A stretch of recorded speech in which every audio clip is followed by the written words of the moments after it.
Akkam jirtu kabajamtoota daawwattoota keenyaa televezyiinii Faanaa sagantaa afaan Oromoo qophii aartii keenyaatiin egaa qophiin aartii keenyaa isin bohaarsuudhaan isin bashannansiisuudhaan isin walitiin kan turtu guyyaa har'aa immoo lafaa dhufaa yookaanis immoo kan ganaa gara fuulduraatti wanta hedduu hojjechuu danda'u qabannee isiniif dhiyaanneerra innis geechimoon geenye jechaa jira.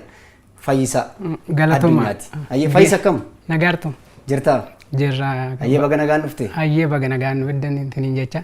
Tole mee Fayyisaan eenyudha? Mee Fayyisaan akkamitti sirba jalqabuu danda'e? Sirbi kee maal jedha laata? Mee nu yaadachiisuu dandeessaa? Eeyyeen egaa akkuma beekamu sirba kan jalqabe bara 2010 sirba kana yeroo sana walaloon barreessuu eegalee walaloo akkuma barreessuu eegalee bara 2012 gara aartiitti dhufe. Gara aartiitti dhufe sirba koo yeroo duraatii fi Hacaaluu Hundeessanii beekna hundi keenya iyyuu goota keenya sirba tokko isaaf hojjedhee ture. Yaa ta'u malee akka tasaa ta'e naam jechuu hin dandeenye. Viidiyoo isaatti hojjechuu hin dandeenye. Haaluma jireenya irraan kaasee raawwateeti wantoota baay'ee guuf nama citaa mire. Sanarraan ka'uudhaan siisa hojjechee ture. Sanaan booda bara amma darbee kana immoo sirba ayyaana hojjedhee kinu sirba bareeda kana isinii qabadhee dhufeera hin jedha. Mee sirba Hacaaluu hojjedhee jette mee sirbi maal jedhe sirbichi?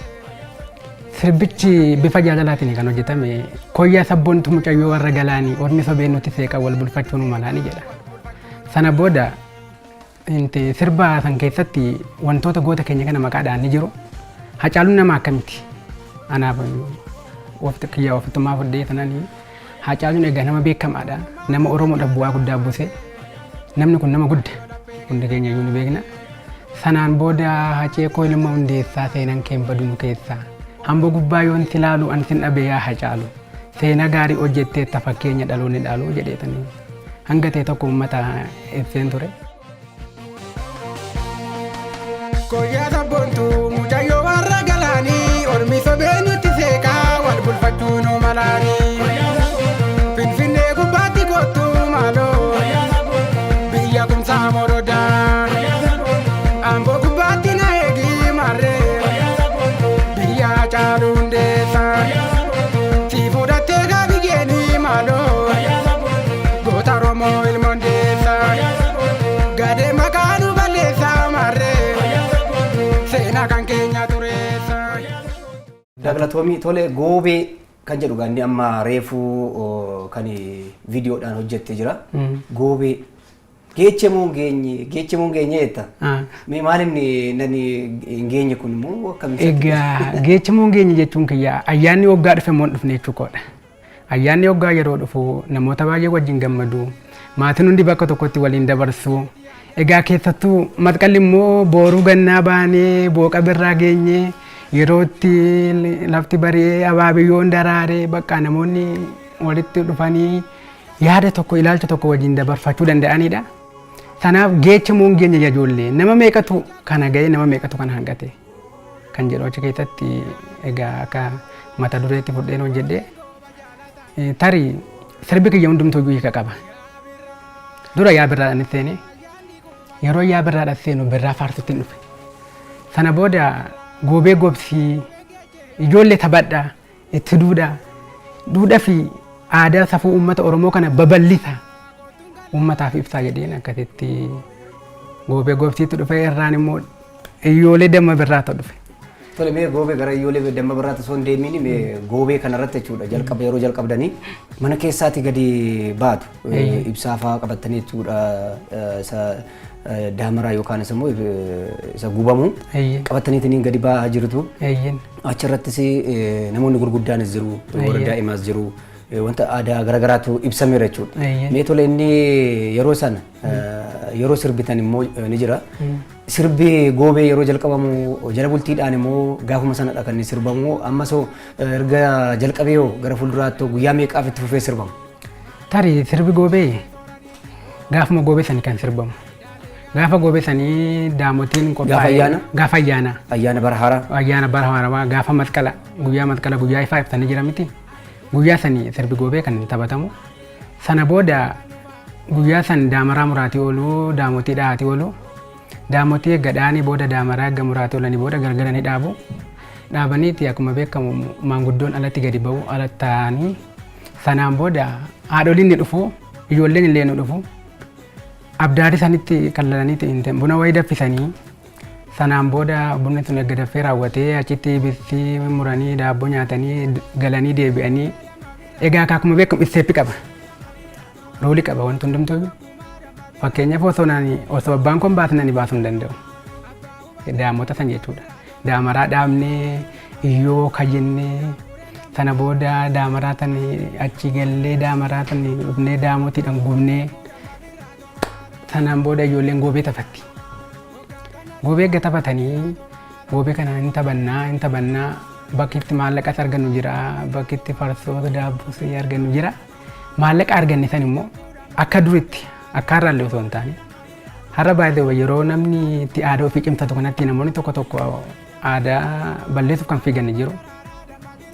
Egaa akkuma beekamu akka duratti yeroo birrii walitti guuranii harkan isaanii taphachaa bulanii yoo humni isaanii danda'e ittiin bitatu yookiin oola ittiin bitatu sana godhanii barii sana abdaaruma sana gubbaarratti maanguddoo ni waamu maanguddoo sanyiin isaan eebbisa re'ee yookiin oola isaan bitatan illee ni eebbisanii achi gubbaatti ta'anii raawwatanii qalanii bifa affeerratti nyaatanii raawwataniiti sanaan booda maanguddoon yaa waggaan kan sinaa ga'u kan waggaan bara nageessan bara egeree gaa jedhee eebbisee ijoollee san gadi gadhiisa sanaan booda inuma taphatu amma samma guyyaa 3 gaafa daara jedhama. Tole mee gaafa taphatan jechuudha. Mana namarra deemanii mana tokkorra deemanii kan isaan taphatanii. Yeroo sanatti maallaqa hammuma namni kenneefii fudhatu immoo naa dabalaa jedhaniitiin akkan hin kennine illee ni jira. Fakkeenyaaf kan kennuu didee maal jedhu. Tarii yeroo durii homaan jedhamu. Amma akkuma beeknu kana namoonni tokko waan baay'ee jedhu. Namni tokko qophii kee balleessuudhaaf gaadha. Namni tokkichi addaraa shubbuutu ni balleessa. Yeroo jedhu isin galeera miti namni singeddoo numa geddoo wajjin taa'ee raawwatee jecha adda addaa jechoota hin taane kan darbatu ni jira. Garuu wanta akkasii san irraa osoo of eegne gaarii ture. Maallaqa akkam inni nuu kenne hammami gahaa inni kenne akka hammami geechi kiinoo ammana gahaa kiinoo ammana gahaa kiinoo ammana gahaa kiinoo ammana miqanyaachii eessara jirti kiinoo azzala jirti kiinoo azzala jirti jennee yeroo taphannutu jira. Birrii xiqqoo yookaan maallaqa xiqqoo yoo kennan akkasuma jedhanii arrabsu moo akkam ilaala? Hin arrabsu. Xiqqoo laatan. Hin arrabsu namni hanga qabu namaa kenna hanga danda'u namaa kenna. Tarii baay'ee namni tokko lama kenne tokko ndaaqotii kennuu danda'a. Re'een ammoo humna gurfeedhaan biree Oromoon. Namni amma qabu namaa kenna maallaqa qaburraa baasee namaa kenna sana booda irra deemanii eebbisanii goobee taphachaatii goobee kana dhiichisaati bullee sanaan booda maakaa. Yeroo sana ro'ootamee ati hammam qalattee beekta.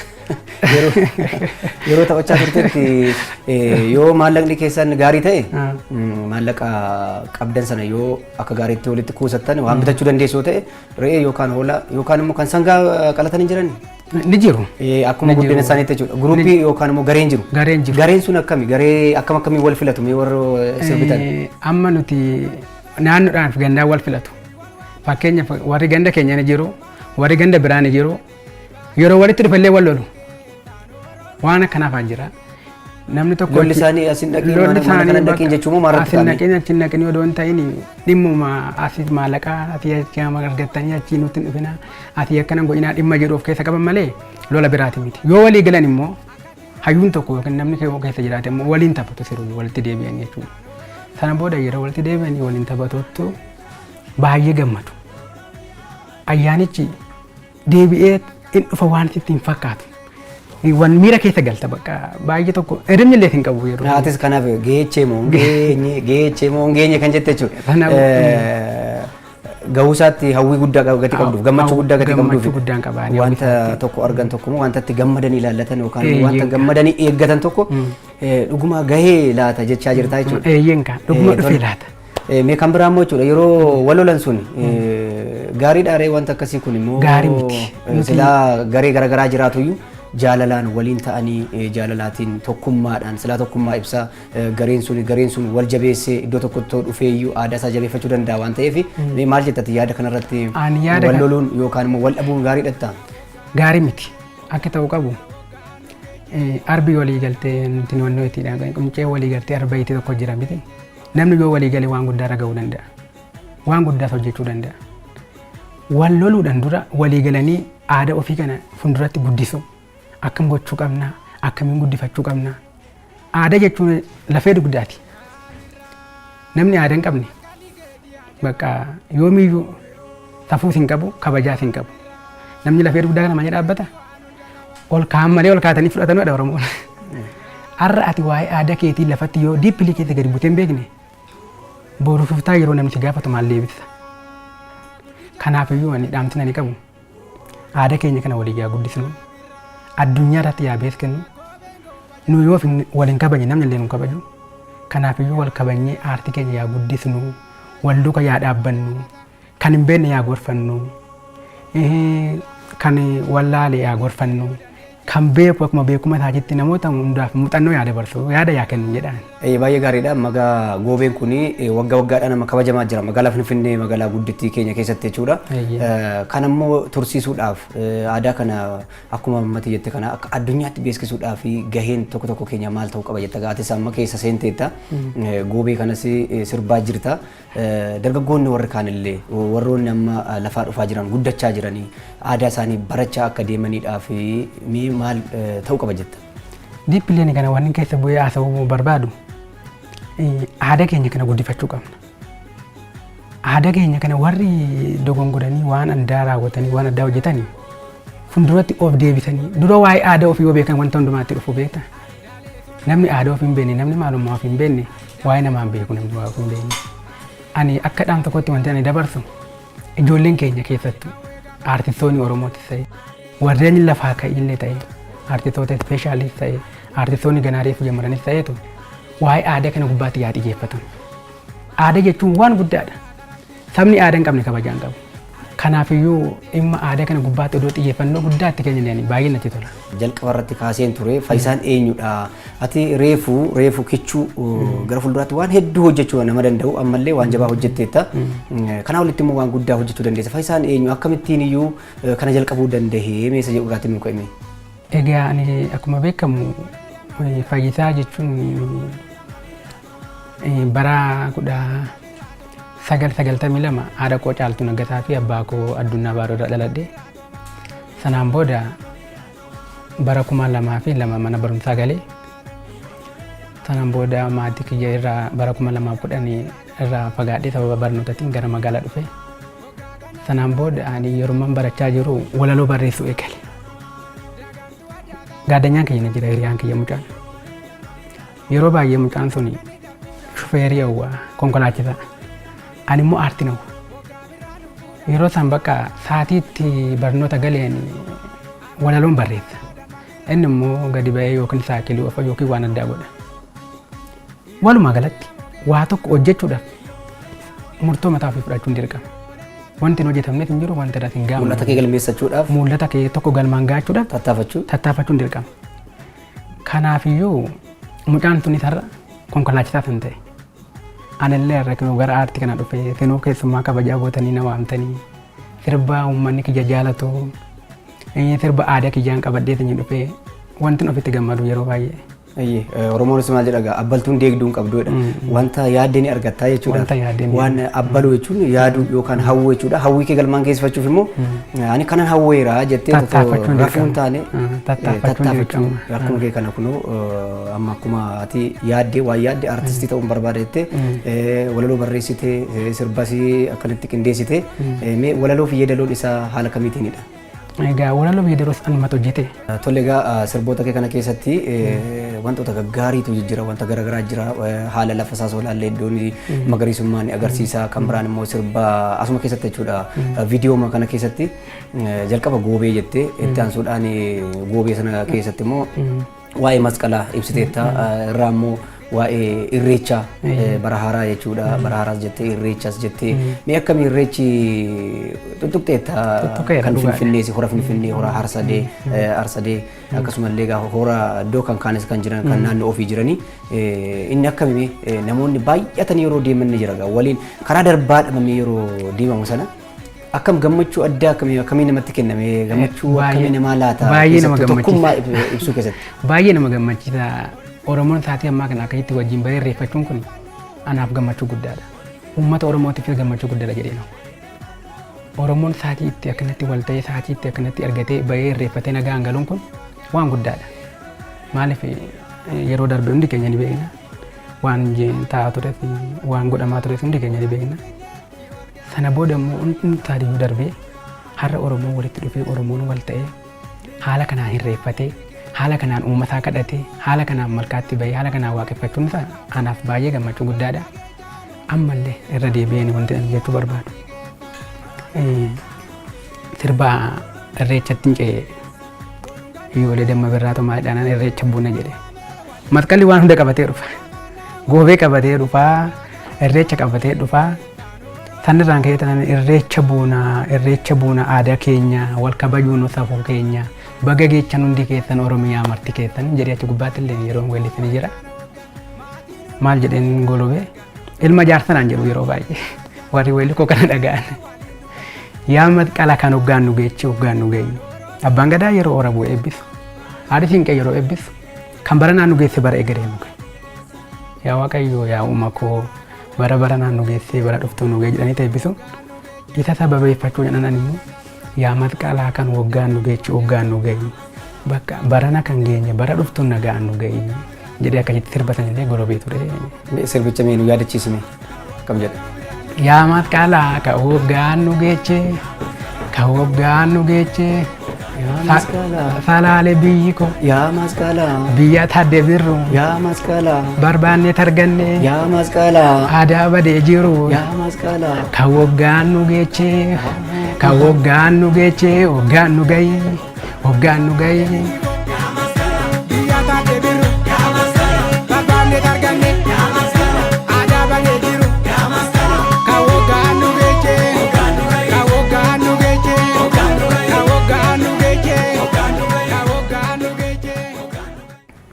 Taaddasaa Baduuti qubee ammattiin dubbannu wanta ammattiin nu kana hundumaayyuu bakka isarraa dhaalleen jedha akka kootti. Manni hunduu barachuu qaba. Kan baratee gaaffii mirgaa gaafata. Asirrattis kaastee jechuudha guddaa galatoomuu ulfaadhu. Yeroo baay'ee jechuudha kiliippiidhaan yookaan viidiyoodhaan hojjechuun ni ulfaata yeroo ammaa keessattuu. Haala kamiitiin dandeesse ati moo akkamidha waansaa? Egaa tokkoffaa gubbaatti galateeffachuu kan hin barbaadu abbaa koo Addunyaa Baaruudha. Inni osoo nan ifatin na waliin ta'ee na waliin dadhabee qotee bulaadha abbaan koo. Oduma qotee bulaa ta'ee jiru waan akkanaa kan hojjechuun barbaada. Uummata koo biratti aadaa kiyya kana aadaatiin qabdan kananii funduratti bahee ibsa uummataa jedheen ture. Sanaan booda inta hojjedhu naan jedhee ture abbaan koo. Sanaan booda baasii bakkuma isin jedhani barataadha. Maallaqallee of harkaan qabu ture. Yeroon barachaa jirutti waama barnoota kooti malee dhimma biraa keessa hojii biraa hin qabu ture. Hojjedhu naan jedhee sanaan booda hojjedhee gara aartii kana dhufe. Deebi'ee hiriyoonni keellee baay'ee na waliin ta'an. Hiriyoonni kiyya na waliin ta'anii na gargaaranii obboleenyi koos na waliin ta'anii na gargaaranii. Deebi'ee immoo hiriyaan tiyyas immoo na waliin taatee baay'ee na gargaartee turte. Kanaaf isaaniif galata guddaan qaba. Tole fuulduratti maal fa'aa of harkaatti qabdanii gara fuulduraatti yookaan walloos ta'uu danda'a yookaanis immoo sirba qopheessiteettus ni jira laata? Hin jira. Fuulduratti ni barbaadu sirba ayyaanati. Sirba ayyaanati fi sirba waa'ee gootota keenya kan maaluu dhaalchisanii darbanii nuwwa maal dhaalchisanii dabarraa dhaloota dhufu. Yoo ati har'a waan gaarii hojjette boru gaarii argata miti. Seenaa isaan dhaalchisan kana seenaa abbaan kun dhaalchite deebi'ee uummata dhaalchisuun barbaada. Seenaa akaakayyuun koo abbaata dhaalchite abbaan kun dhaalchisa. Akkasumatti daddabarsinee waa'ee aadaa keenya kana dhiphilee keessa gadi buunee guddisnee uummataa ibsuudhaaf qophiidhaan ammallee. Amma of harkaatti qabda fakkeenyaaf walaloos ta'uu danda'a yookaanis immoo kan sirba walaloodhaaf qopheessite ta'uu danda'a. Gara fuulduraatti hammamiif uummata biraan gahuuf qophoofteetta yookaan waggaa ta'uu danda'a yookaan ji'aan baatiin jechuudha. Isa ka ani odoo naa ta'e torbanii nu gahe garuu akkuma beekamu akkuma namatti ni kaate kanarraan kan hafe yoo ta'e malee ammuma kana ayyuun sirba baay'een ofirraa harkaa qaba walaloo baay'een of harkaa qaba. Oromiyaa tiyya kan jedhu tokko inni qaba. Oromiyaa biyya jiituu maal dhabdee kan rakkattu landeen kee kan magariisa gubbaan kee maalidha kan jedhu inni qaba of harkaa ture. Isa illee hojjechuun barbaada.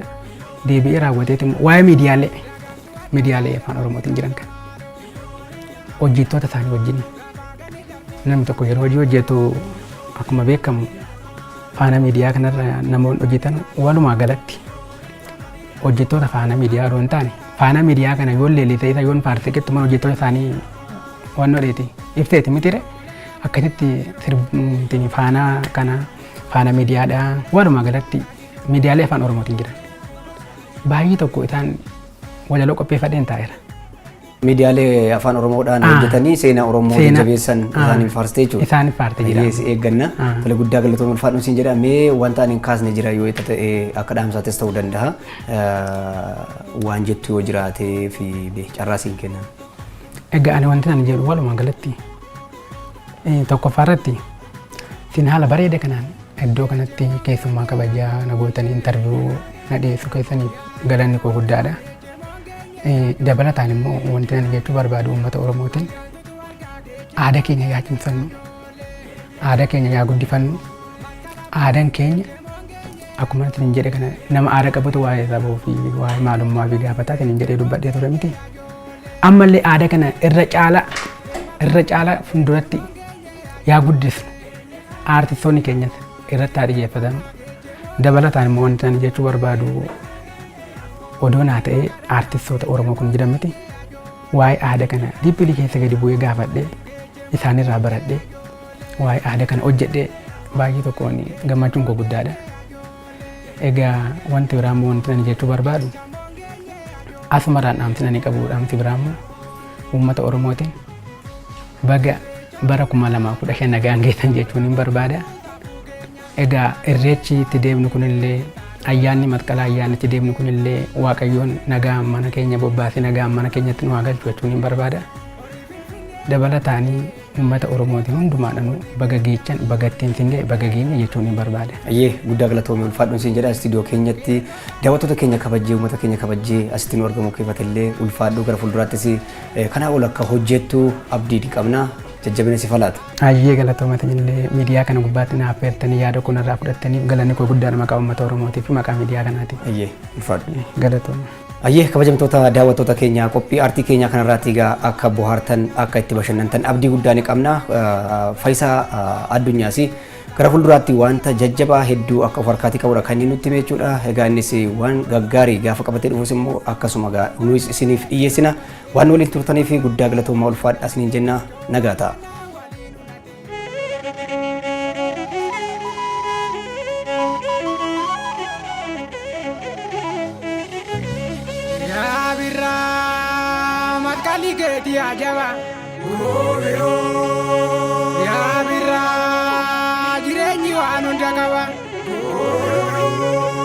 Ya birra matkala motina yana.